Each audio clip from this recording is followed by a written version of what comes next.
When the moon has set, crows cry, and every living thing hides itself away. On this freezing winter morning, the great mountain is exceptionally quiet. Withered yellow weeds blanket the slopes in a layer of absolute desolation. Nothing but deathly silence. The snake flicks his tongue, poking his head out from the dry grass, trying to find his direction through the biting cold. The freezing air already stiffens his body, making every simple movement a struggle. With every inch he crawls, a sharp pain echoes through every single scale. He can feel his life slipping away. It is winter, the season when snakes should hibernate, yet he resolutely leaves his cave behind anyway. Searching aimlessly for a glimmer of hope, he knows staying curled up in the dark nest means certain death, and he knows it all too well. Why? Because he has already died once, born a nameless snake just. Like all his brothers and sisters, he was never an ordinary snake. He broke his natural lifespan limit long ago, 3 years ago after the last of his siblings died of old age. Every additional year he lived gained him a brand new ability, first thought, then language, then death reincarnation. Even now, as he crawls through the frost, a brief human phrase rests in his mind, showing him that his reincarnation has been triggered, leaving 9 uses remaining. He has become incredibly intelligent, and those words in his mind quickly make him understand his bizarre situation.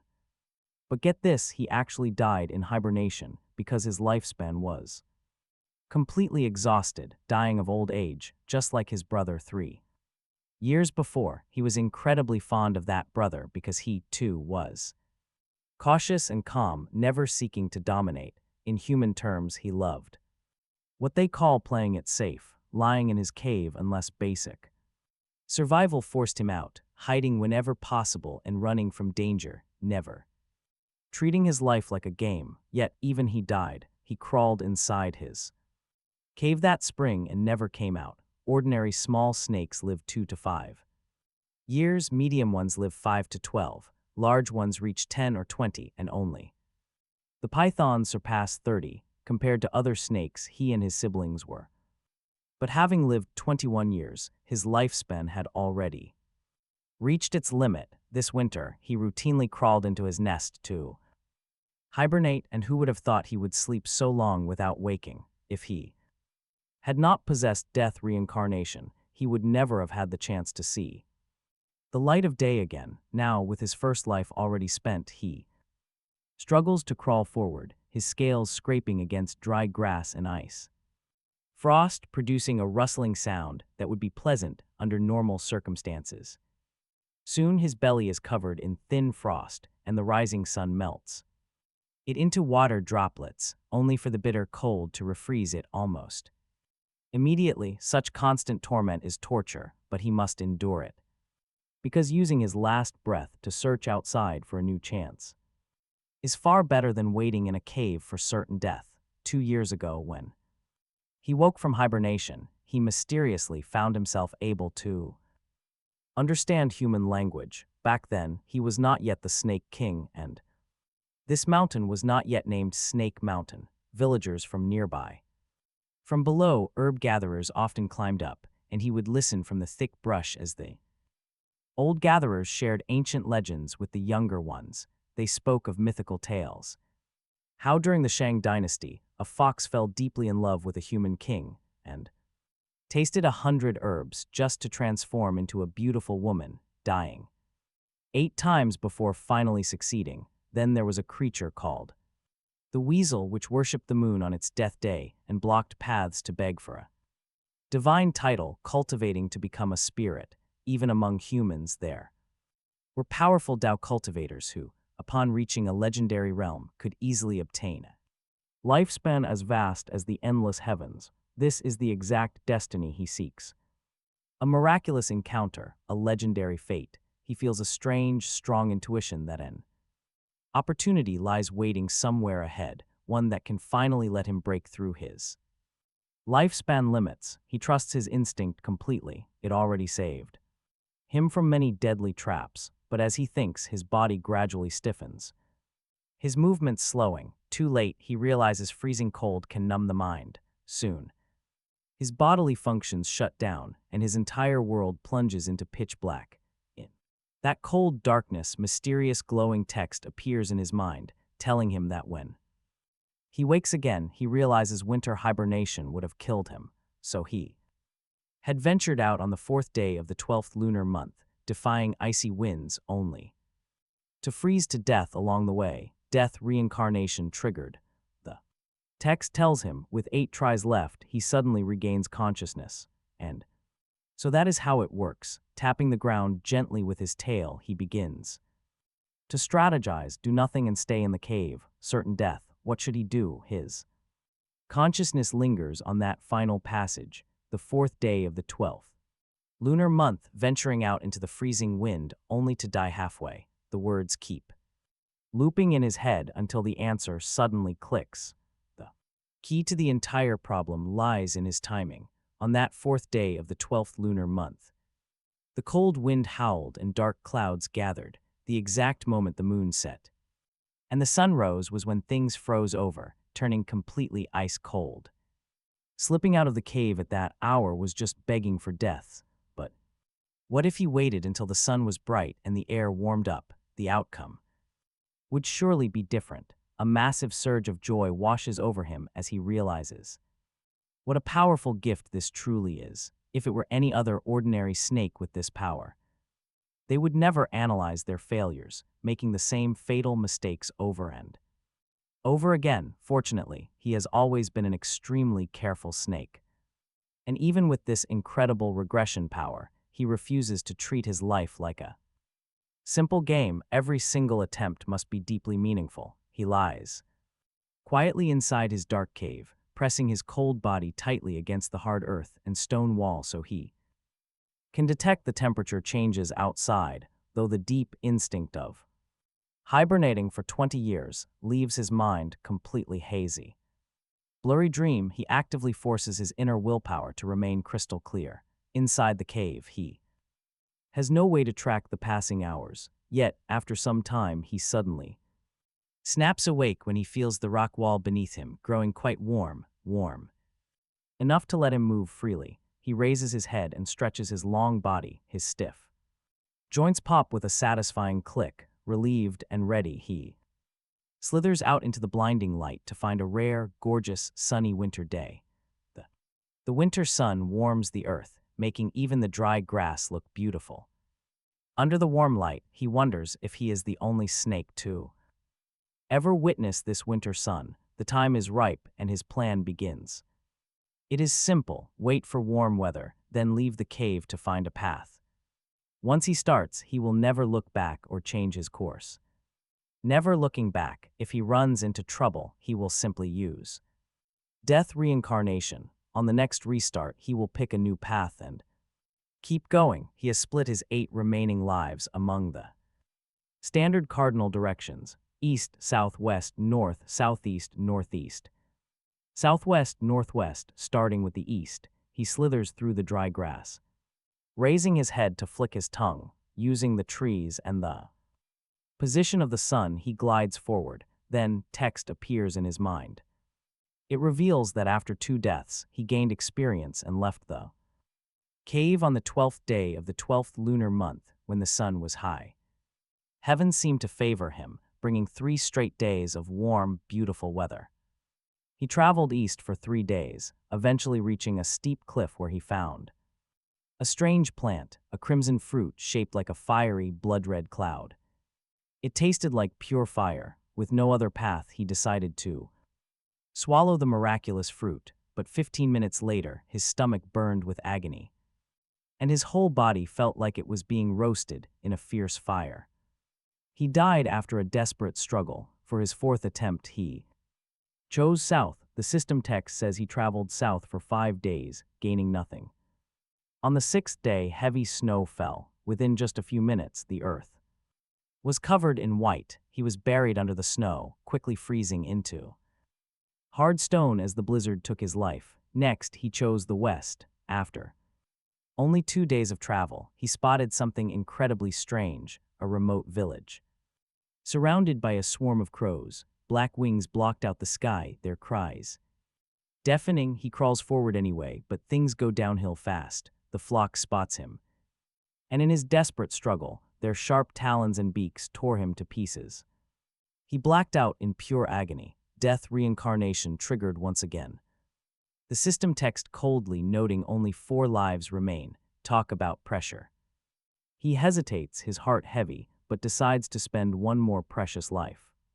To test a simple theory, this time he does not even leave the cave at all. Instead, he goes straight into hibernation, just like before, having lived 21 years, far beyond his natural lifespan limit.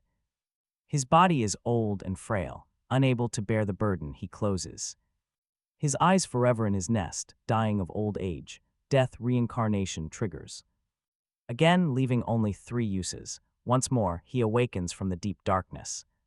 His round, green, bean-like eyes open, staring blankly. He has no eyelids and cannot actually open his eyes, yet he can still sleep and dream like a human. In deep sleep, his vision fades to darkness, and when consciousness returns, the light comes back. He has no time to study the differences between himself and humans. There is no retreat, and he cannot waste any more precious chances. The safest path is to follow his original plan. No time to hesitate. Luckily, he knows one last opportunity remains for him, so his fighting spirit is unbroken. His racing thoughts slowly start to calm down. He presses his massive body tightly against the cold rock wall, feeling the subtle shifts of warmth and cold in the earth with every single inch of his flesh. Whenever these temperature cycles alternate in a seemingly endless cycle, he knows another day has passed. He uses the tip of his tail to scratch tiny marks on the soft sand. The tallies pile up while his drifting mind sways between chaos and absolute clarity, until one day he wakes up and counts the imprints he left behind. His spirits lift. The 12th day of the winter month is finally here. The next 5 days will be warm and sunny, the exact window he discovered at the cost of 6 lives. Trust me, he does not hesitate. Sensing the warming earth, he sways. His body slithers out of the cave and swims northward, in the biting winter chill. Everything is dead silent, making him feel like the only living creature left in the world.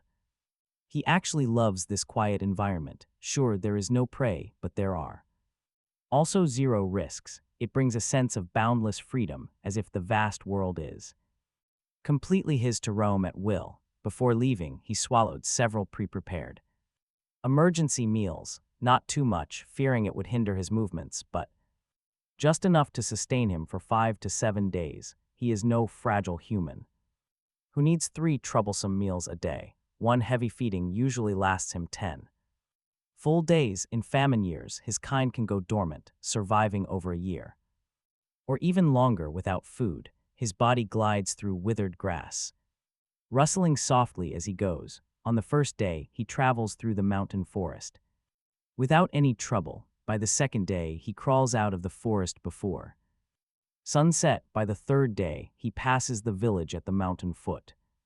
This place is called Yijawan. Its people live off the land, making their living by hunting, harvesting wild herbs, and catching snakes.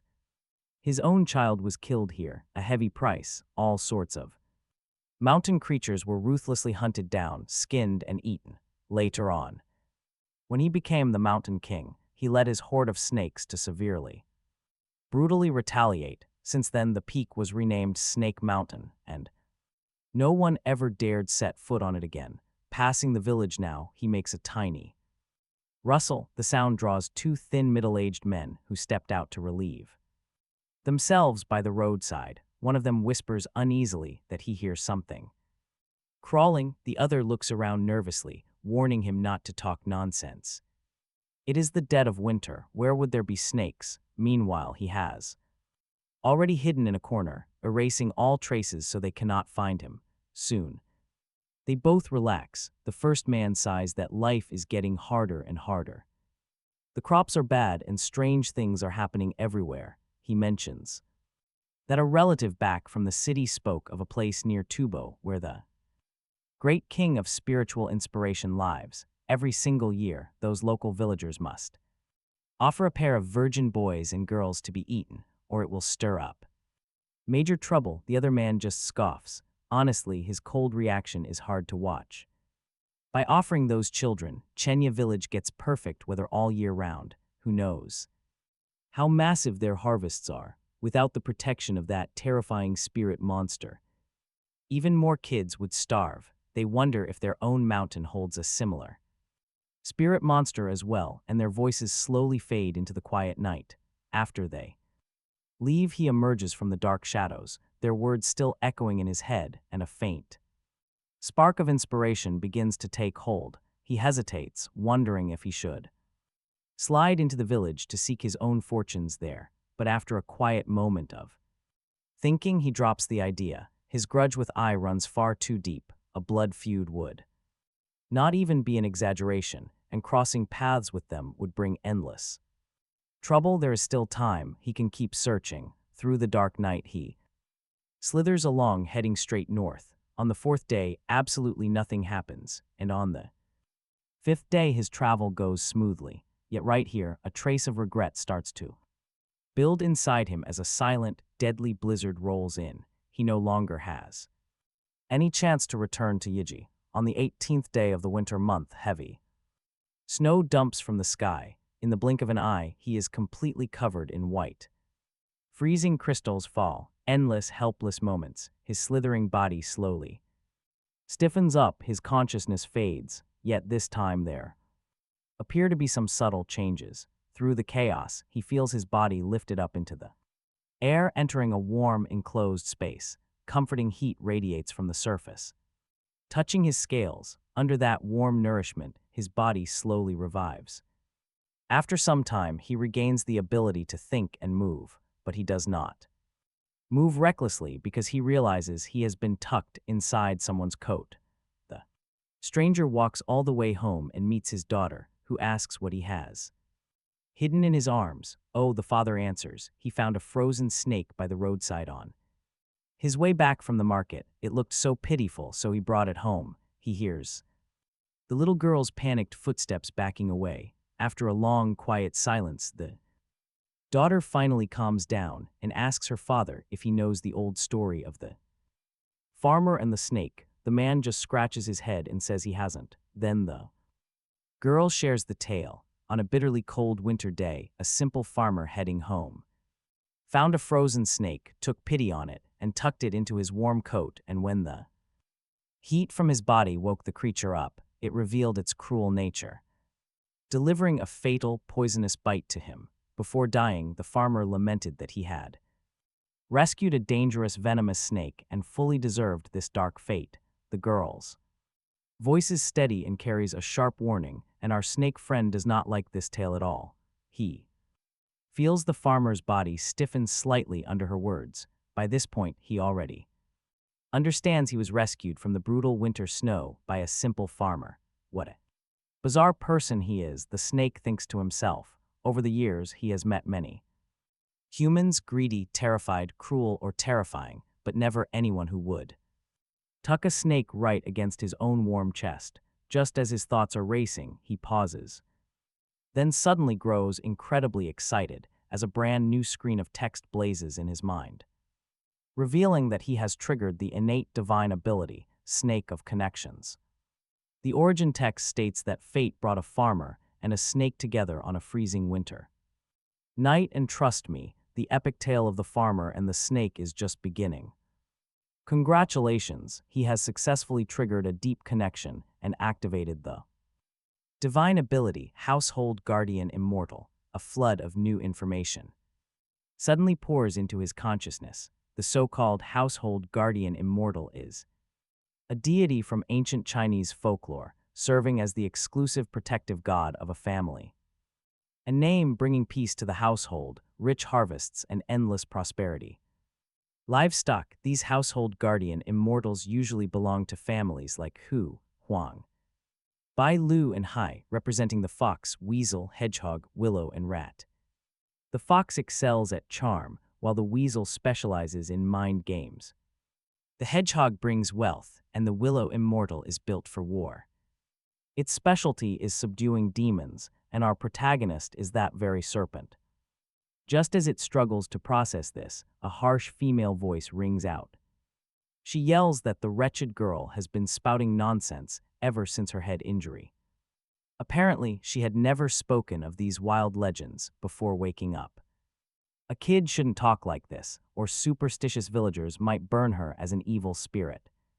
A heavily pregnant, fierce-looking woman then stomps out from the back room. Her face is twisted in pure anger as she raises her hand to strike. The little girl instantly cowers, staying silent as a quail. She takes several heavy blows to the back before the woman targets the farmer. She calls him a mindless oaf, shouting that the girl's words are actually true. No matter how kind he is, how could he bring a wild snake home?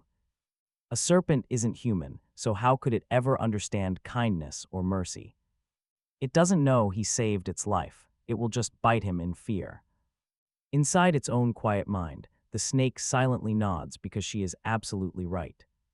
For any normal reptile, a defensive bite is the default response. The farmer just hangs his head in silence, mirroring the quiet girl. This passive reaction only angers the pregnant woman more. She screams at him to throw the creature far out of the house. Better yet, he should chop it to pieces first, or she will never feel safe. Hearing this, the hidden beast, which wanted to keep playing dead, panics. Its heart tightens. It needs a survival plan and fast. It gathers every ounce of spiritual energy, preparing to make a move. Now or never. Meanwhile, the startled farmer reluctantly steps forward. He pulls open his thick cotton jacket, reaching in with a calloused hand. He reaches for the snake, but before anyone can blink, the quiet beast reacts. It rears its head and lunges forward like a bolt of dark lightning. It knows exactly how to mask its presence and suppress its spiritual energy. The family had no clue the serpent was wide awake the entire time. Even the farmer is blindsided. Now, the beast makes its sudden move. It completely shatters their expectations. The women scream in pure terror. They bolt, leaving the stunned farmer frozen in place. Before the adults can even process what is happening, it acts. The snake is already coiled gently around the little girl's neck. Swirling plumes of white smoke stream directly into her open mouth. This is the signature possession technique of household guardian spirits. When their spiritual power matures, their soul can leave the animal vessel. By transforming into raw energy, they enter a human host. The spirit slips inside through the host's facial sensory organs like the mouth and nose. Once inside, the host becomes a medium for the spirit to speak. The serpent unlocked this power the second its inner core activated. For now, however, its spiritual strength is still incredibly weak. At his current weak state, he can only control creatures with very faint consciousness. Logically, he should not even be able to possess a child at his own will. Yet this family's little daughter has a mind that is completely wide open to him. Zero resistance, unlike her father, who is like a stubborn rock. Smelly and tough, or the pregnant mother, who feels like a painful ball of fire. Making a quick decision, the snake immediately takes control of her body. Instantly, the terrified mother screams. She stumbles back in absolute panic. But the tough farmer reacts much faster, yelling her name as he charges forward. The snake feels the man's raw rage and complete lack of fear. A horrible instinct warns him he is about to be ripped to pieces. So he forces the little girl's eyes open and screams for the man to stop. Speaking for the very first time is incredibly hard, and the resulting voice is terrible. It sounds nothing like the child's sweet tone, deep, raspy, and bone-chilling. An unpleasant noise. As a beast, his words are entirely cold and empty. Fortunately, that eerie voice works. It is incredibly intimidating to humans. The wife's screaming stops immediately as she cowers in the corner, gasping for air. Even the brave farmer hesitates, completely shocked by the bizarre sight. But he quickly snaps out of it. He begins moving forward again. Using the girl's mouth, the snake stares coldly and warns the father to back off. If he attacks, his young daughter dies, he claims to be the legendary Snake King. And if he dies the next spring, every snake in the land will gather. They will hunt down and destroy this family. There will be nowhere left to hide. Of course, this is a massive lie, and honestly, you have to admire his quick thinking.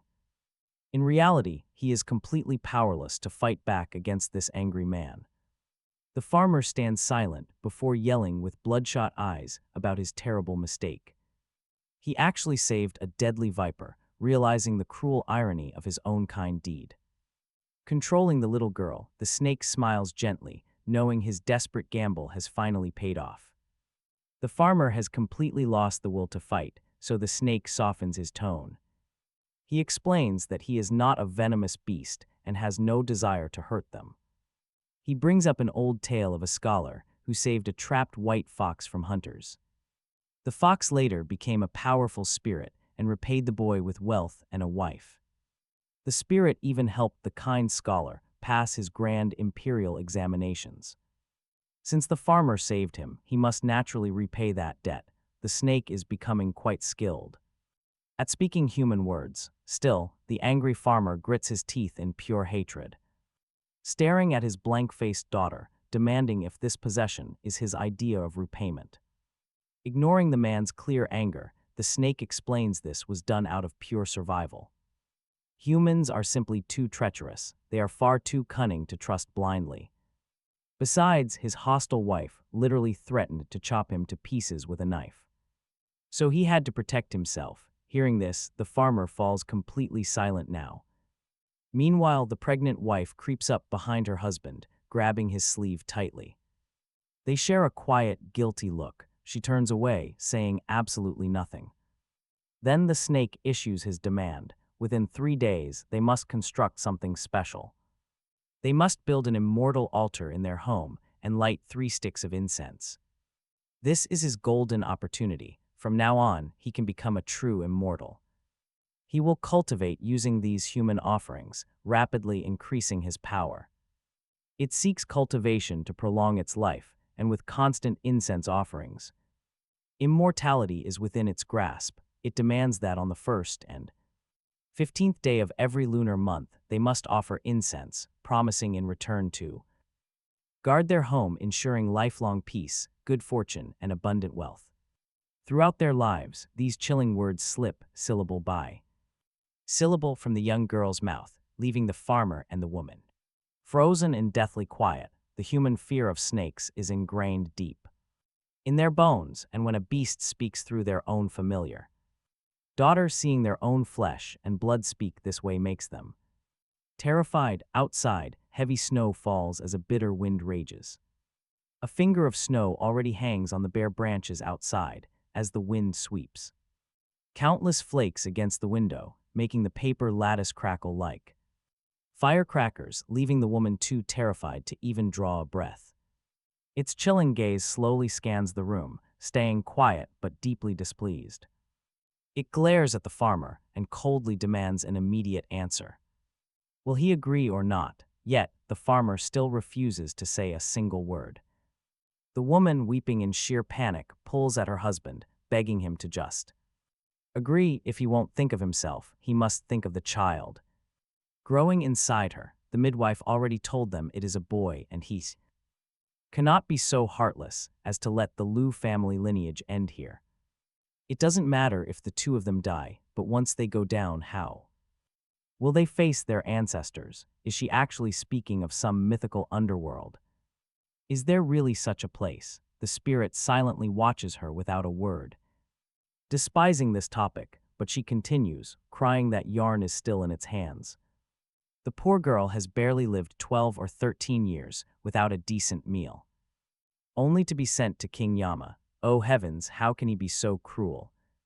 She beats her chest and wails, her voice rising, but luckily, the raging wind outside is loud enough to drown her out, so no neighbors can hear. The spirit has never witnessed such human drama and is slightly taken aback. But before it can react, the farmer throws up his hands in resignation. Finally giving in to agree, he grabs his worn bamboo hat, pulls open the door, and strides out into the howling storm, promising to find what they need. The heavy door slams shut, sending a freezing gust pouring inside, the woman's. Hair whips wild, quickly frosted with delicate white ice. Crystals and a single snowflake drifts straight toward the possessed girl. In that brief moment, time seems to stop, and the spirit clearly sees every tiny texture of the flake before it lands on her eyelid and quickly melts. Feeling uneasy, the woman calls out after her husband's receding back, reminding him to stay silent about what happened, knowing how clumsy he is. If anyone asks why he needs those bizarre items, he must stay silent. Only when the husband vanishes into the white does she forcefully slam the door shut and retreat to a corner in silence. The spirit pays little attention to her, still savoring the human scene it just witnessed. After taking over this human body, it finds its senses completely transformed. Before, the world was nothing but cold darkness, where only prey stood out. Vibrant, strong things, especially fresh, beating hearts, had always captivated him. Yet the very snowflakes he once feared and hated now looked remarkably beautiful. They touched his cold heart. Seeing through human eyes changed everything. Even with this stunning view, he still preferred being a snake over a human.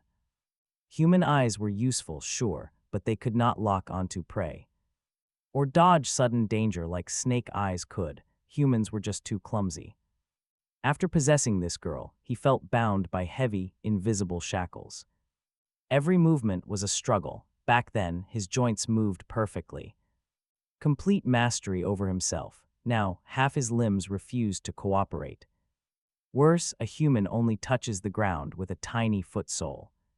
And that constant, light, unsteady feeling felt like someone was pinching his vital point. It was incredibly unsafe. Talk about a stressful, awful way to get around.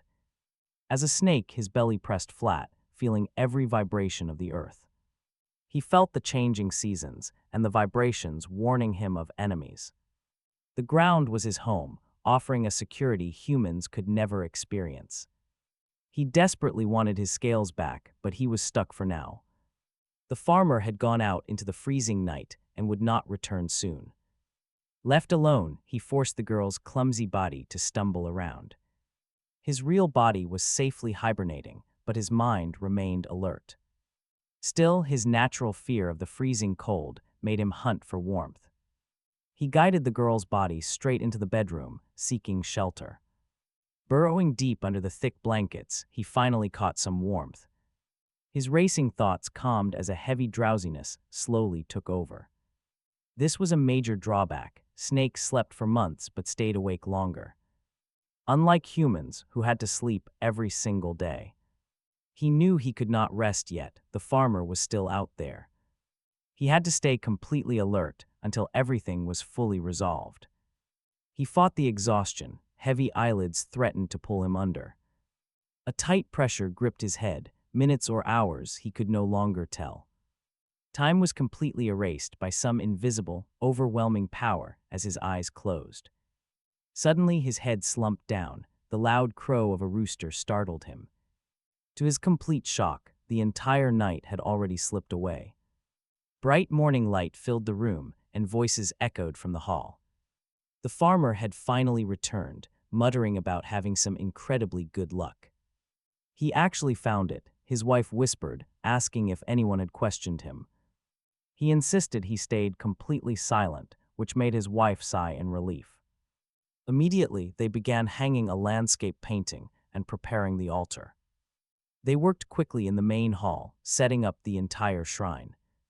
Above the altar hung a simple, ordinary inkwash painting of a mountain.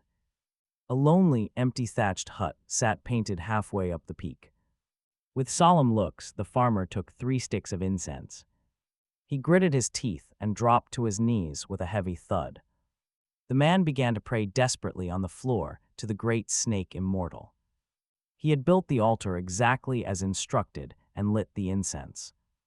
Now he begged the beast to spare his young daughter's life.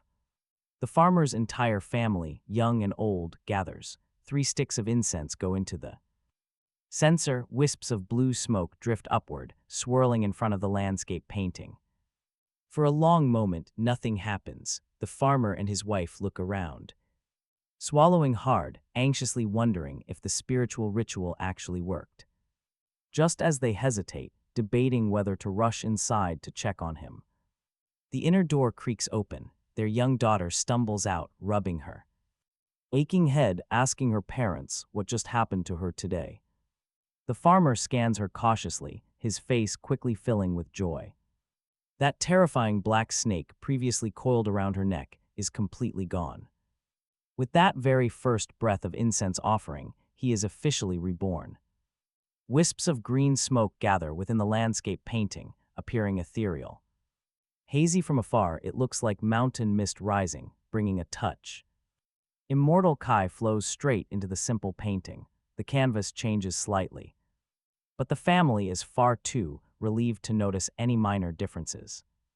They completely miss the dark shadow lurking inside the art, which is. He is now a serpent bathing in incense, feeling an incredible wave of comfort. His tight, unshed skin finally loosens up as he undergoes a massive transformation under the cleansing smoke of the incense. From now on, he is no longer. An immortal guardian has finally awakened, gaining incredible new powers. First of his new powers is possession, which he already used. He can turn his consciousness into immortal Kai and invade living bodies. Though he still cannot forcibly take over strong-willed individuals. Like the farmer or his pregnant wife, his strength is growing. This power makes him several times stronger, with endless potential. His second ability is concealment. He can easily hide inside the painting. He can mask himself in shadows, as long as he wishes to hide. Ordinary humans will never notice him. His third skill is subduing demons. As a willow immortal, he naturally restrains all kinds of evil spirits. He is immune to dark spells and boasts a devastating divine power. This is a skill he is proud of. He coils his massive body tightly.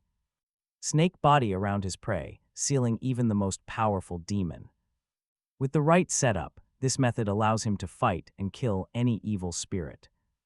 Under the heavy influence of the incense, his old skin splits open.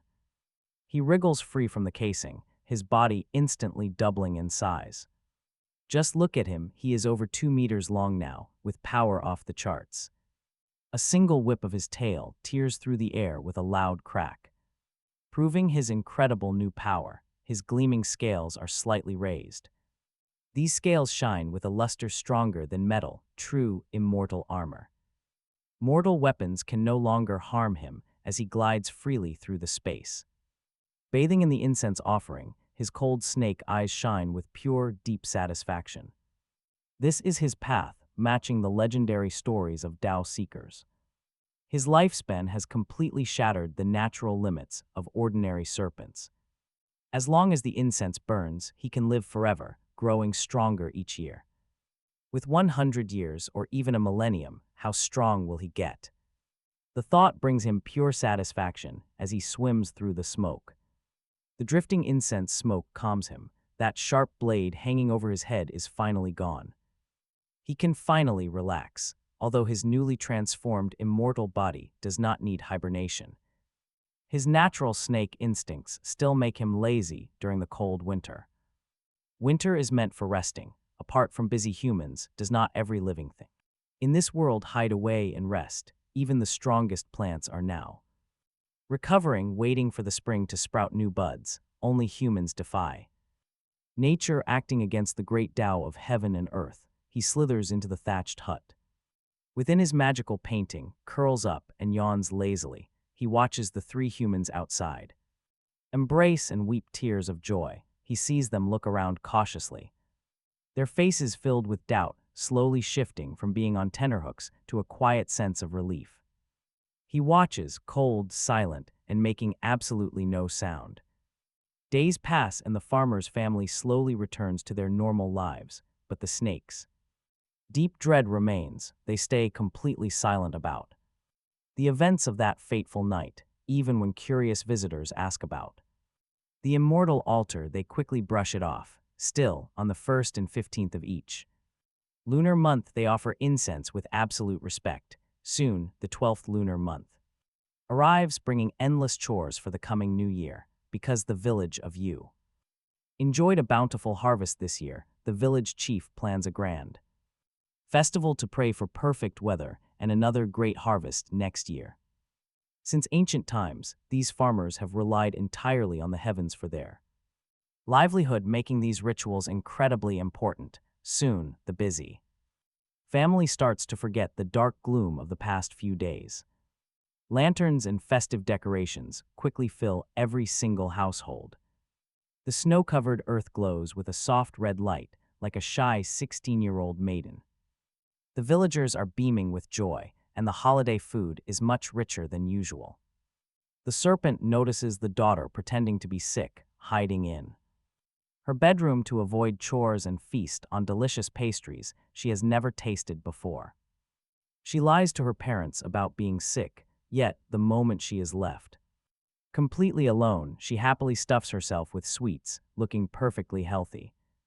She should be grateful this serpent is not as mischievous as a fox spirit, or her life would be much harder, but peace is a fragile thing, and trouble always finds a way to knock on your door. On the 8th day of the 12th lunar month, a young woman in a floral jacket and red lipstick arrives. She comes to the farmer's house to propose a marriage for their daughter. This matchmaker holds her head high, dressed in clothes far too fine for a humble farming family, with an incredibly proud look on her face. The farmer and his wife treat this guest with immense respect, immediately offering her a comfortable seat, tea, and sweet pastries. The woman does not waste any time. She asks how old their daughter is and why she is not brought out. Chi Yan apologizes, saying her daughter is only 13 and recently caught a nasty cold, so she cannot come out. However, the curious little girl hears the noise and quietly slips out of bed to eavesdrop near the door. The matchmaker scoffs that 13 is not too young, spitting out a melon seed shell and smiling at the farmer. Surely they know why she has arrived. Their young daughter is truly blessed because the river god wants to marry their daughter as his immortal wife. Hearing this, the couple freezes. He is startled awake from his slumber, his invisible consciousness instantly filling the entire residence. This house is his territory, and every detail is within his sight. Not even a speck of dust can escape his notice. After a while, the pregnant mother asks Su Hong if the river god didn't just marry 3 young girls, so why another? Yeah, something is definitely off here. Ancient times there has only been one wife. How can there be 4? And although her family is poor, she does not want her daughter marrying there and suffering grievances. The matchmaker's expression remains unchanged as she gently explains that mortal rules simply do not apply to immortals. Su Hong can guarantee with her life that the daughter once married will receive the same treatment as the others, since the river god treats everyone equally. Cheyenne tries to speak, but Su Hong quickly grasps her hand, patting it soothingly and telling her to rest assured. If some mortal official had taken a fancy to her daughter, Su Hong would never have come, knowing the hardships of a second household. She knows how difficult that life is, but this is different. They are marrying an immortal, which means living a divine life. Just look at the endless cartloads of mountain delicacies, rare tonics and fine silks dragged into the river god's cave this past year, and anyone can see how luxurious the lives of those wives are. Even the official wives in the city would be envious. Her words ease the brows of the parents, and the farmer beside her even nods slightly. The couple knows she is telling the truth. Now watch how things take a dark turn. A chill runs through his heart, his consciousness sweeping over them. They both offered incense and bowed to him, allowing him to probe their thoughts. He sees something amiss in their expressions and wants to get to the bottom of it. The world dims as fragmented images flash before his eyes. First, the couple stands at their doorstep, watching a grand carriage procession pass through you village, carrying large red chests filled with fine wine and luxury goods. Next, the villagers gather on the banks of the Jiang River and watch from a distance as the matchmaker gives a command, pushing various treasures into the water. Soon, the river surges. As if alive, sweeping all the wooden chests away, a hint of envy shows on the couple's faces, surprising him, such an abnormal scene must be the work of someone using a divine ability. River god, what exactly is this creature? Human, demon, monster, or immortal? He grows vigilant. He had always regarded Yu village as his own territory. Who knew another king was so close? As the saying goes, one mountain cannot tolerate two tigers. Living in the same place makes a conflict of interest is inevitable, just like now if the river god marries his incense disciple, his future actions will be hindered. Those incense offerings are directly linked to his grand plan for immortal ascension. Naturally, he will not yield an inch. He coldly observes the room, his icy gaze sweeping over the matchmaker. He catches a foul, fishy scent from her, and he absolutely hates it. The farmer. The father hesitates, saying his daughter is far too young. Su Hong immediately presses. Nonsense, she claims. A relative's daughter had kids at 12. What is wrong with 13? That poor girl was sold for a mere string of cash to an old bachelor. Though she is only 18 now, she already looks like a tired old woman. As the saying goes, men fear the wrong trade, and women fear the wrong husband. Marrying Lord River Goddard means your daughter enjoys a blessed life.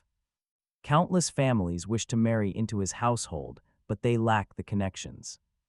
Once you pass this village, you won't find another golden opportunity. A matchmaker's tongue is too sharp, and these simple farmers are no match. Under her heavy persuasion, the couple begins to waver, falling into deep thought. Seeing them waver, Su Hong smiles and takes the pregnant mother's hand. She affectionately remarks that the shape of her belly promises a baby boy. She claims she felt an instant bond today, as if looking at her own sister. Since they are practically sisters, she promises to share what is truly on her mind. She has heard their household is well off, but she asks them a pointed question. Once this boy is born, do they really plan to make him toil in the fields? Neither parent has bad looks, so their child is bound to be highly presentable. Since the current emperor always favors handsome scholars, this matters immensely. If their son studies for a few years and passes the imperial examinations, everything changes. Wouldn't that bring ultimate glory and a complete turnaround to their family? Cheyen's eyes light up instantly, deeply moved by the matchmaker's grand promises. She eagerly agrees, saying she and her husband share the exact same dream. They labor relentlessly day and night, even taking city jobs after planting the fields. Also, their Liu family can finally produce a scholar. Ilwa looks deeply embarrassed. He says nothing, but hearing his wife's voice, their dream brings him hope. A subtle warmth appears on his lined face. Seeing this, Su Hong smiles comfortably. A smug look of triumph flashes briefly in her eyes as she leans back. Though it lasts only a split second, it does not escape the watching guardian. She continues, asking if they know Gai Yang, the first to marry the river god. They feast on rich meals every day, living an incredibly comfortable life. And why is that? Because Lord River Goddard is never stingy with his gifts. If their daughter marries him, the betrothal gift will be at least 100 silver taels. That means 100 silver taels, easily enough to support their son's future studies. They can build a grand mansion and still have plenty of money left over. They can buy powerful connections for their boy as he grows up. With that backing, passing the imperial examinations will be an absolute guarantee. These words are undeniably tempting, and even the hesitant farmer begins to soften. He drifts, picturing this future. The watching guardian feels only rising rage. A cold, killing intent rises. This Su Hong is as cunning as a vile fox. She is highly skilled at twisting and manipulating human hearts. Seeing their excitement, she secretly sneers. This house is the guardian's territory. As their household guardian, the spirit will not tolerate such insolence. But the villagers call her the Immortal Ant, the river god's spokesperson. If the guardian kills her on the spot, it will trigger massive hidden dangers. Right now, the river god is in the open, while the guardian remains safely hidden. He hasn't been detected yet. When hunting, a snake lies in wait to strike a fatal blow. He won't waste his advantage on a temporary impulse. Besides, someone nearby is already losing her patience and getting ready to act. Suddenly, with a loud thump, the bedroom door flies open, and the young girl rushes out in a fury, shouting that she won't marry. She confronts her parents, asking if they are selling their daughter. She's only 13 this year and hasn't even reached adulthood, yet they are throwing her into a literal pit of fire. Her parents never expected this sudden confrontation, and perhaps out of pure shame, they both look away. Su-hong, however, still keeps her smile, totally unflustered and clearly used to this, her gentle tone remaining unchanged as she tells the little girl not to be so fierce or anxious. After all, her parents are marrying her to the river god for a blessed life. Besides, parent commands and matchmaker words are final in a major marriage affair. How can a kid decide? Ewer sneers, her face twisted in rage, retorting that she knows exactly what this whole sacrificial marriage actually is. It is just forcing innocent girls to jump into the raging river. How could anyone survive that? She calls Su-hong a venomous, evil woman. Su-hong's expression turns slightly cold, but she keeps up her fake smile. She calmly tells the little girl to stop talking such absolute nonsense. Sure, ordinary people would drown, but this is the river god we are talking about. His chosen bride is no ordinary person, and he will protect her in his immortal home. But Ewer presses her further, asking about the previous brides. If they are truly living in luxury as immortals, why have they never returned? Why hasn't anyone ever seen them again? Su-hong smoothly answers that they are now practicing immortal arts, so they naturally had to cut all ties. They are now free from disease and blessed with eternal youth, experiencing boundless joy that ordinary mortals could never even begin to imagine. Su-hong hates being questioned like this, so she immediately fires back. The girl keeps calling her a venomous snake out to end her life. Yet Su-hong claims she is a holy Taoist who cannot even watch a chicken get slaughtered. Why would she do this? Ewer's sharp gaze sweeps across Su-hong, trying to read her, before she brings up an old tale. She tells her about the legend of the river god taking a wife. Back in the ancient days, the Yi region suffered from devastating floods. The people were miserable until a shamaness claimed the disaster was due to the river god's anger, demanding a human bride to appease his wrath. Fearing the god's wrath, the village elders made a grand show of offering him a bride. From that day on, a young girl was sacrificed every single year, yet the floods never actually stopped. Then Marquis Wen of Wei sent Simon Bao to govern the region. Learning of this cruel ritual, the new magistrate attended the next wedding. Upon arriving, he saw through the scam and made a bold statement. He claimed the girl was far too ugly, and the god would surely be furious. Su-hong wanted to frown and cut her off. But the girl's storytelling is so captivating that she remains listening, completely spellbound. The little girl's story continues, and even the sleeping serpent spirit perks up to listen closely. She says Simon Bao scoffed at their poor taste.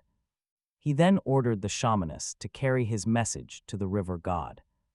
He demanded a few more days to select a beautiful bride who would satisfy him completely. With a wave of his hand, he ordered his officers to bind her immediately. They threw her straight into the freezing river, but even after a long wait, nothing happened. When the waters remained silent, he threw her disciple in next, but still nothing happened.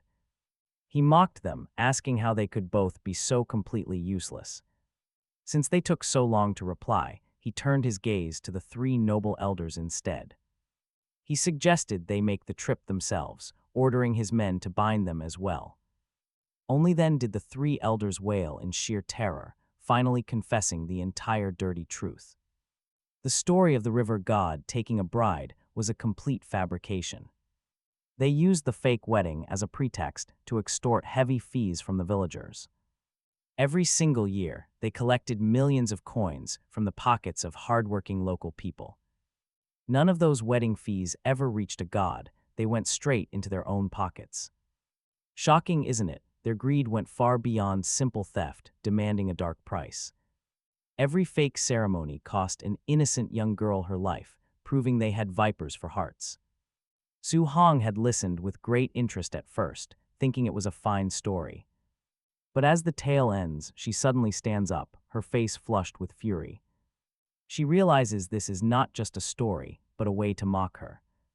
It feels as though the girl is pointing right at her nose and hurling insults. The more she processes the insult, the angrier she gets. She had spent her entire life being clever, yet she was just fooled by a child. Blushing with shame and guilt, her voice becomes incredibly sharp as she shrieks. She screams that this is utter nonsense, looking around to see her family. Her brother and sister, whom she had easily pleased before, now look suspicious. Casting all her dignity aside, she begins screaming and cursing at them.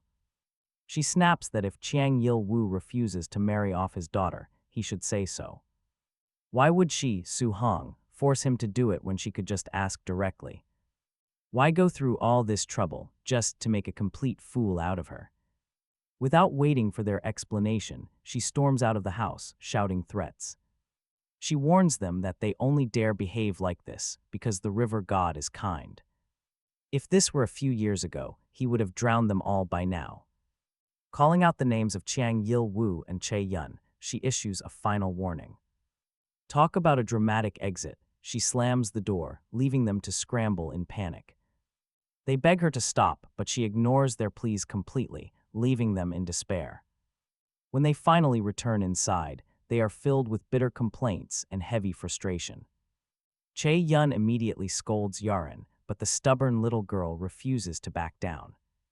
The household erupts into absolute chaos, and the fight ends with Yaren getting beaten. Since it is currently the spring festival, they try to remain relatively calm. They only let Yaren off easily because they are terrified of offending Su Hong further. Throughout all of this drama, the sleeping serpent spirit decides to take no action. This freezing winter weather is supposed to be his quiet hibernation time. Even with his immortal body, appearing in winter greatly diminishes his divine power. He must focus entirely on breaking through the great barrier of life and death first. If he survives another year, he will gain brand new abilities once winter fades. And spring arrives, his life energy will grow incredibly powerful. Then it will not be too late to prepare thoroughly and plan his next move. He is always cautious, never taking action without absolute certainty. As night falls, the family of three tosses and turns, each consumed by their own anxieties. The worried couple whispers in the dark, what should they do now? Cheon has heard that just this summer, Su Hong visited the village crippled to arrange a marriage. They chased her out with a broom, but soon after their crops suffered a sudden disaster, and the family fell terribly ill. Everyone blamed the river gods. Punishment, if there is no other way, she sighs, then they must go through with it. It is no loss to them, but if this drags down the entire village, that brat, who has only known suffering all these years, has some nerve. How dare she be so ungrateful? Marrying the river god means enjoying endless fortune, yet she refuses. The mysterious spirit watching from the painting understands their deep worries. They have personally witnessed the river god's supernatural power and his technique for controlling river water. If he was not truly extraordinary, how could such power exist here? Yet, in Ilu's words, there seems to be another hidden motive. His consciousness silently sweeps over the sleeping couple. As gray and white memories flood his mind, they are obsessing over the river god. And every single thought is tied to him. Slowly, he uncovers more information. 3 years ago, the Jiang River suffered devastating floods. Not only were their crops completely submerged, but helpless villagers were swept away too. The Liu family even had an eldest daughter who vanished into the raging waters. During those dark times, the nearby villages lived in absolute misery, barely able to fill their stomachs. Then a year ago, Su Hong appeared, claiming the floods happened because the Jiang River had a master. A powerful river god had claimed it, and he was furious with the villagers for overfishing and disrespecting the divine spirits. To appease his divine wrath, they had to offer him a bride and various treasures. Surprisingly, the moment they followed the orders and sent a bride to the river god, the raging floods instantly receded, every major village along the river has enjoyed perfect weather and bumper harvests ever since. And since so many locals have personally seen the deity control the waters with mystical spells, their terror and reverence have only grown. The couple still shivers at the memory of those horrific floods and famine. Now, completely terrified by Su Hong, they lose all composure. Ilu even contemplates sacrificing his own daughter to protect the rest of the village. The spirit's eyes turn icy cold. He will never allow this to happen. At the same time, he feels a sudden wave of murderous intent toward this unseen river god. Although the deity has not provoked him, his massive residual power threatens the spirit's quest for immortality. How can he let a rival sleep peacefully in his domain? Meanwhile, in her small hut, Yaren lies awake with eyes wide open, unable to rest. After what feels like hours, she grits her teeth and slips out of bed, nursing the agony of her recent beating. She searches for incense and heads to the kitchen to light them. With a fire starter, quietly she creeps back and stands beneath the mysterious landscape painting. When she first regained consciousness that fateful night, the pain was agonizing and remembering. She only remembers a massive black snake lunging from her father's arms and rushing straight toward her. Everything after that was just stories from her parents, leaving her deeply terrified of the mysterious incident that changed her life. Yet over time, that raw fear transformed into a powerful, unbreakable belief. Her eyes are mournful but solemn as she begs, "Great Immortal, save me. Great Immortal, save me." After 3 deep kowtows, she finally stands up and shakily places the incense into the burner. Wisps of blue smoke rise, swirling as a strange, sweet fragrance fills the entire room. He contentedly inhales the blue smoke, sweeter than any delicacy he has tasted, matching the pure, intoxicating rush of energy from his very first offering. Dark scales suddenly flash in front of the burner as he begins to stir. As he glides right out from the painting, tail hanging from the rafters, he stretches his long neck, lowering his massive head slowly toward the trembling girl. Paralyzed with fear, she stares up as his massive body looms directly over her. They lock eyes in the silence. His gaze is cold and indifferent, while hers is filled with panic. Everything has a price, he warns. His voice echoes in her mind. He cannot speak aloud without a human medium, but he can easily communicate with her telepathically. Besides, she possesses a rare spiritual constitution that makes linking their minds effortless. She slowly calms down, swallowing hard as she stares at the massive black head, nervously asking what kind of price she has to pay. He hears her heart racing like a drum as he flicks his tongue and glides closer. "Serve me as your master," he demands, "and remain unmarried for life. Be my hands and feet, my mouth and tongue. Help me achieve immortality. This is a sacred contract. Once bound, she will entrust her entire life and fate to him." Talk about a terrible bargain. If he dies, she dies, but if she dies, he keeps living. Him, she must disregard even her own family, and he can end her in a single thought. In return, he must grant her every deep desire. This unequal contract is daunting, but she only hesitates for a brief moment before gently nodding. "Okay," she says. With that single word, the pact is sealed. He pauses, then lunges forward as heavy plumes of smoke billow from his massive jaws, quickly wrapping the entire room in a thick haze. He moves through the fog to seal the bond, before instantly retracting his head back into the ceiling and vanishing without a single trace. The white smoke in his terrifying jaws disappear instantly, leaving only dead silence. It feels as though it was all just a dream, yet 3 glowing sticks of incense prove that her deal with the snake was very real. Her left wrist throbs with a sudden heat. She turns her hand to find a dark snake-shaped mark. Strangely, her lifelong phobia has completely vanished. She is not afraid. Instead, she feels a strange relief. Cradling her wrist, she is shocked to realize her painful injuries have completely healed. Giddy, she hums a tune and heads inside. He watches from the shadows, entirely unsurprised by her recovery. Serving as his medium alters both body and soul, granting her new vitality. From this moment on, she can wield a fraction of his divine power. She is strengthened. Her physical power and healing will far surpass ordinary humans. This is his gift, a blessing for her ultimate sacrifice. Of everything she owns, the snake kiss contract drains his immortal power, forcing him to hibernate afterward, but he knows this sacred bond is completely worth the price. Humans are just too fickle, like her parents. Ilwu saved him from the freezing snow, but later wanted to harm him. The mother was worse. A tiny threat made her flip her stance. A tiny threat made her immediately flip and change her mind.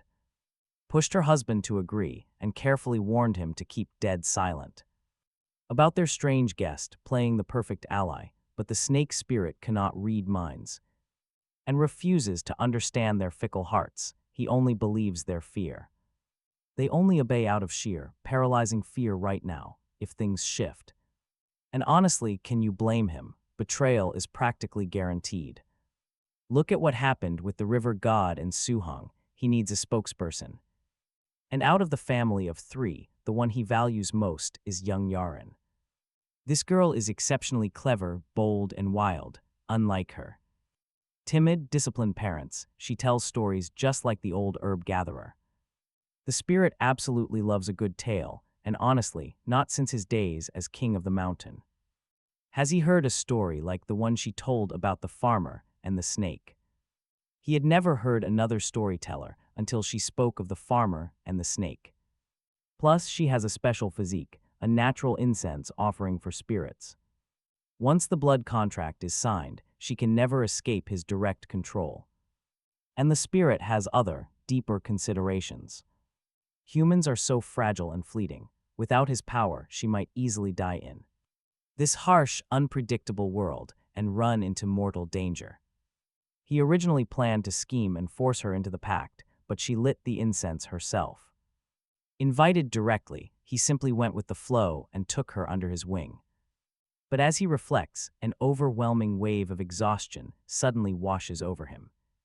His tail sways lazily in the sweet incense. The heavy sleepiness is almost impossible to fight, but he forces himself awake, activating his potent spiritual energy.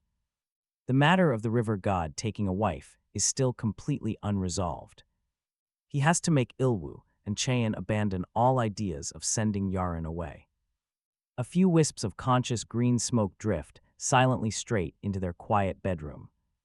It is incredibly late. The worried parents have finally grown tired and fallen asleep. Snoring echoes, the green smoke creeps inside their open mouths. Entering dreams is a basic, natural ability for any household guardian spirit. It is a basic skill all household guardian immortals readily employ. Their human wills are strong, preventing him from controlling their actual bodies. But pulling them into a nightmare is effortless. He knows they only obey out of pure terror, harboring absolutely zero respect for his divine presence. Their compliance is purely built on terror, so he wastes no time on peace. In their dreams, he unleashes his terrifying form as a colossal python. A monstrous serpent chases them, subjecting them to terrifying pain and venomous bites. After experiencing his absolute fury, he conveys his instructions. Images flash before their eyes. First, they see Yaren. First, they see her wedding end in disaster, surrounded and attacked by a massive swarm of snakes, proving that if she dies, they will too. Then they see her and the great serpent intertwined in an intimate bond, proving she is under its divine protection. Of course, the serpent does not forget to warn them to keep its existence a total secret. Finally, the couple submits, ensuring their family will enjoy endless wealth and honor. After all, fear is nothing without a little temptation. Though the serpent is no wealth-bringing fox immortal, it has its own clever methods. On the mountain where it once lived, deep snake caves connect straight to human. Tombs packed with gold, silver, and jewels, completely useless to a snake, but humans absolutely live for them. Once spring arrives next year, it will simply go and fetch some, though the serpent has never walked through dreams before. It is naturally gifted, making these illusionary dreamscapes incredibly vivid. The sleeping couple tosses and turns, shivering in terror one second, drenched in sweat, and beaming with ecstatic joy the next. The long night finally passes, and its work finished, the serpent drags its exhausted body back into the painting. At that exact moment, Il-woo and Cheon both bolt upright, gasping for air.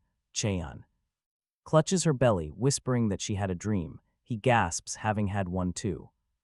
Talking over one another, they piece the details together, growing more terrified with every single word, even with the blurry parts long gone. The core of their dreams is completely identical. Heavy-hearted, they drag themselves out of bed, only to stumble upon a brand new horror. Every single chicken they owned is dead, slaughtered in a way that points to some savage, wild predator. Honestly, the scene is so bloody, it would easily drive anyone insane. They cannot rely on blind luck anymore. They know exactly what this means. The slaughtered chickens are a warning that massive black snake has returned. No. Maybe it never actually left. They dare not think about offering urine to the river god ever again. Now, even looking at their own daughter brings them nothing but pure dread. They silently clean up the carnage, too afraid to speak a single word, moving carefully so the neighbors do not notice anything. Over the next few days, even as Su-hong uses sneaky tactics and sends people to bully them, they simply bite their tongues and stay silent. Whenever Su-hong tries to force her way inside, they lock every door and window ahead of time, refusing visitors. Before entering deep dormancy, the serpent keeps a sliver of consciousness inside the house, watching their every move. It only drifts off peacefully after seeing them turn Su-hong away, even at the risk of offending her. Hibernation, also known as winter dormancy, is an extreme survival tactic some creatures use to survive the cold. By dropping their energy levels and slowing their heart rate, they endure the freeze. The serpent is just like them. As an immortal being, it has outgrown the need to hibernate. But that instinct evolved into a powerful talent called dormancy. It can easily enter deep sleep to heal wounds, recover spent energy, and during this quiet trance, the flow of its lifespan slows to a near crawl, leaving no room to worry about wasting precious months, since moving in the freezing winter is incredibly difficult. And after using so much power, it naturally slips into deep dormancy. He simply waits for next year. Dormancy is very similar to hibernation. With body and mind paralyzed, it is like suspended animation. His connection with the family is temporarily cut off entirely. He only vaguely senses the incense offering Kai drifting in. It encircles his body inside the painting, increasing his cultivation. He hears the quiet prayers from devotee hearts, but cannot respond yet. Total stagnation. He completely sleeps through the lively new year. All of the turmoil in the outside world has nothing to do with him. The cold winter finally passes. As spring warms the earth, he lazily sways. But as the earth warms, he lazily sways his body inside the painting, doing nothing else. Rain falls continuously. The cold temperature drops a few degrees. This cold weather causes him to curl up slightly tighter. Suddenly, lightning strikes, and loud thunder rumbles continuously across the dark sky. Startled awake by the rumbling storm, he lifts his head from his coil. He lets out a yawn, straightens his long body, and stretches. His stagnant thoughts quickly return. He is finally awake, immediately examining himself. He finds that his previously depleted vitality has indeed fully recovered now. Thanks to months of diligent incense offerings, his cultivation increased. But beside these changes, the long-awaited surprise finally arrives. He survived the cold winter and grew 1 year older. Unlocking an incredible new ability, he has officially become the absolute king of snakes. Every serpent on earth must obey, they will die for him. A strange feeling flashes through him as he remembers his rescue long ago. From the freezing cold snow when he fabricated a massive, wild lie. He claimed that if he died, all snakes would gather and destroy their village. In truth, back then, he did not actually possess this ability. Even though he ruled the mountain, not all snakes obeyed him. They certainly would never have descended to wage war on humans for him. Besides, those simple creatures could never comprehend such complex, detailed instructions. But after truly acquiring this ability, he has become the king of snakes. With just one command, every single serpent under heaven will obey him blindly. This is pure bloodline suppression. They must do exactly as told. Talk about a terrifying upgrade. His threat to the villagers is now reality. He is highly satisfied with this, having ruled the mountain. He knows exactly how terrifying a united snake army can be. However, this incredible and terrifying ability currently has a strict distance limitation. He raises his head and opens his mouth, letting out a hiss. A cold light flashes in his eyes as an inaudible sound wave drifts from the painting. Any nearby snake, swept by the wave, raises its head in confusion. This command was meaningless. It was just a simple test. As the wave retracts, he discovers his range is 5 li. Meanwhile, in the nearby side chamber, Yaren suddenly wakes from her deep sleep. No longer ordinary, she easily perceives things, especially concerning him. Her face lights up with joy as she hurries out of bed. Throwing on a jacket, she rushes straight toward his painting. She approaches the painting, asking if her master is awake. Outside, lightning flashes. Thunder rumbles, the bright glare briefly lighting up the room. With each loud crash, her voice trembles with a mix of fear and deep anticipation. Then, a sudden boom echoes through the dark. He appears on the roof beam, flicking his dark tongue to answer her silently. His massive snake head looks incredibly frightening, now wearing the majestic aura of a king. Although they have met before, a trace of fear still lingers in her eyes. Yet there is also a clear hint of excitement. This is completely natural. Soon she will become completely infatuated as his snake kiss slowly alters her mind. She tells him that many things have happened while he was asleep. She begs to explain everything, and he mentally orders her to speak quickly. Excitedly, she explains that her parents rejected Su Hong 3 separate times. This deeply offended the woman, and from that moment on, they were cruelly ostracized. It was all because of Su Hong's growing influence. She advised nearby towns to organize sacrifices and marriages for the river. God, surprisingly, those rituals actually stopped the floods and cured the water disaster, giving the desperate, long-suffering locals an incredibly favorable and peaceful year. Naturally, they believed in the river god. Power followed quickly, forming her own loyal faction. When they learned that the Liu family refused to offer their daughter, they panicked, terrified of offending the river god. This sparked heavy resentment. Whenever the Liu family stepped outside, gossip followed. They faced cold stares. Luckily, Su Hong's influence lasted only a year, meaning her foundation was shallow enough that it did not completely ruin them. They simply stayed indoors, keeping to themselves, but everything changed. Yaren explains that angry villagers regularly came to curse at their door, throwing garbage at their home, leaving her parents in constant, daily anxiety. Terrified of being implicated, relatives and friends completely cut ties, yet a few kind souls still sneaked over at night with food and spare coins. The giant snake pauses, flicking his tongue thoughtfully. He knows that self-preservation is just human nature, so the village ostracizing them didn't surprise him. Hearing about their cruel treatment brought absolutely no emotion to his cold heart, yet this secret kindness puzzles him. Why would they do that? Yaren calmly explains that her father has always been a very kind man.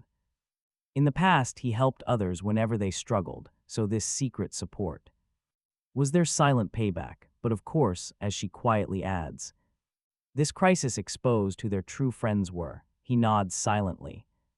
Urging her to continue, she admits she refused to let Su-hong off. She spread the legendary tale of Zemin, Bao exposing the false river god, causing rumors and heavy doubts to circulate. Su-hong, now rejected, had to look elsewhere, but Yaren was determined to ruin her plans completely.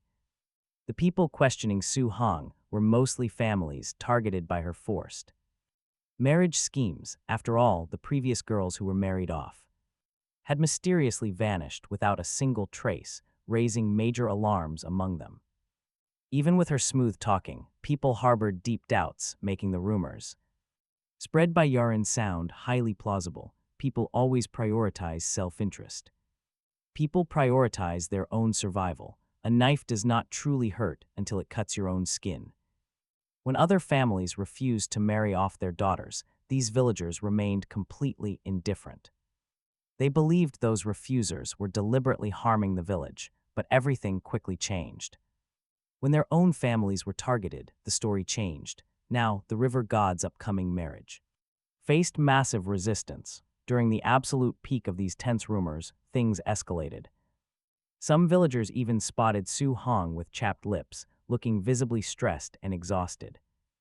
Unfortunately, she still had plenty of supporters. They refused to sacrifice their own daughters, but were absolutely terrified of offending the river god and triggering another devastating flood. Having already suffered past disasters, they refused to gamble on a 1 in 10,000 chance. As the wedding date drew closer, they united to pressure the chosen families. Anyone who dared to refuse faced relentless isolation and hostility from their neighbors. As panic gripped every household in the village, one family unexpectedly stepped forward. This was the family whose eldest daughter became the first spring wife last year. They were incredibly poor, and back then, with an elder in the house seriously ill. Knowing the sacrifice meant certain death, the eldest daughter had agreed for the dowry. She sacrificed herself for a heavy dowry, and now they were stepping forward once more. This time it was not for money. That dowry had cured their sick elder. Their lives had vastly improved, which should have made them happy. Yet, thinking of their missing eldest daughter left a painful lump in their throats. They had no way to contact her, not even knowing if she was alive. But after Yurin shared the terrifying tale of Xin Bao, the family grew incredibly restless. Driven by worry, the youngest daughter made a final, desperate choice. She volunteered to marry the river god as his winter wife, with one sole purpose. She wanted to enter his immortal abode and find her beloved twin sister. If she was alive, she wanted to find her. If dead, she wanted her corpse. Both sisters had delayed their own marriages for years to care for their sick elders. Though they were getting older, they were still unmarried. Su-hong, unable to find anyone else, happily accepted her before the bride descended into the cold Jiang River. Yurin explains how the girl stood in her red wedding gown on the snow, making a vow. No matter what kind of immortal realm she entered, she vowed she would not be lost. She promised to send a message back home, proving she was safe and sound. This vow brought immense relief to the villagers, who finally felt a glimmer of hope. They believed the absolute truth about the river god would finally come to light. The traveler eagerly asks for more. Yurin is a master storyteller, and as she speaks, one can almost picture the brave bride walking through the dense crowd, suddenly turning. She lifts her red veil, swearing to the heavens with fierce determination in her eyes. The winter winds howl, dramatically whipping her long hair and veil into the air. Her silhouette fades into the swirling snow, stirring a strange emotion in the traveler's heart. He cannot explain this sudden ache. Yurin notes that she was hiding in that very crowd. Surprisingly, Su-hong showed no panic. To dispel the growing rumors, she took action. She personally boarded the boat, escorting the young bride down the surging river. Yurin witnessed the river violently surge, dragging the tiny vessel deep into the currents. The boat vanished, but after the time it takes to burn 3 incense sticks, Su-hong returned completely alone. She claimed the youngest sister was absolutely overjoyed to reunite with her twin inside the wondrous, majestic realm of the god. Before asking her to convey a message, once she relayed it back to the family, they wept with joy. After that, Su-hong regularly visited the Immortal abode to deliver messages for the brides. Right now, the gaze of Yaren is incredibly solemn. The rumors about the river god must be true. Currently, Su-hong is riding high in the neighboring villages. She knows Yaren spread those rumors, and over these past 2 days, she has been openly targeting her family, so her former relatives and friends do not even dare to visit, fearing this will disrupt his grand plan. He flicks his tongue to show he understands, having already probed the thoughts of the couple, even witnessing the wild, surging river. This situation is highly unusual. There must be a divine being behind it, and that is precisely why he remains so incredibly wary of them. If the words of Su-hong are true and a river god truly lives in the Jiang River, he must act with even greater caution. In ancient myths, a river god is a righteous deity whose divine powers are likely far beyond ordinary mortals. As a newly born household guardian spirit, he should keep his distance. However, that day, when Su-hong came to propose, he noticed something off about her expression and knew she was as cunning as a fox, weaving pure lies. Her words cannot be taken seriously. He is not human and will not be scared into dropping his guard by mere words. Currently, the enemy is out in the open while he remains hidden, a massive advantage. He must go scout the situation before making a move. If the river god is weak, he will kill him and take his power. If he cannot defeat him, he will simply move the family of 3 away. He asks if the river god has taken a wife this year. Not yet, she replies, but Su-hong is already searching for the spring wife of this year. Good. He gracefully swims toward the painting, his cold voice echoing in her mind. This time, when the god takes a wife, he will attach his consciousness to a water snake, following the bride into his immortal abode to investigate. When his dark tail disappears into the painting, the eerie feeling in the room seems to vanish with it. The young girl waits a moment, and seeing no further movement, retreats to her bedroom. During the following days, he appears again before the couple to comfort them. They are ostracized in the village. There lives difficult and stressful. They are anxious all day. Cheon is heavily pregnant and prolonged stress has made her unwell. He does not scare them this time, but reassures them, promising that with him present, he will surely protect the peace of their home, ensuring they always enjoy endless prosperity. However, for now, the family must remain quiet and act according to their usual customs. When the spring wife of the river god is married, he will naturally take action. To reassure them, he uses the power of the Snake King to summon a small snake. He separates a wisp of consciousness, transforming it into mortal energy to forcibly occupy the body of the small snake, using it to lead Ilwu straight to Snake Mountain to seek treasure. Although he can manipulate a horde of snakes to retrieve treasures from a tomb, or even have them deliver money to the home of Ilwu. Such a situation would look too bizarre. If anyone saw, it might alarm the river god and cause trouble. It is better to have the snakes retrieve the treasures first, and then let Ilwu bring them back. The couple initially have their doubts, but their family is truly struggling lately, and besides, they are absolutely terrified of him and wouldn't dare disobey. Finally, he grits his teeth and, guided by his guardian, secretly slips away under the stars and moon. Although he moves fast and even hitches rides on villager ox carts, he ultimately cannot travel day and night without resting like his guardian can, so the journey takes him 3 days.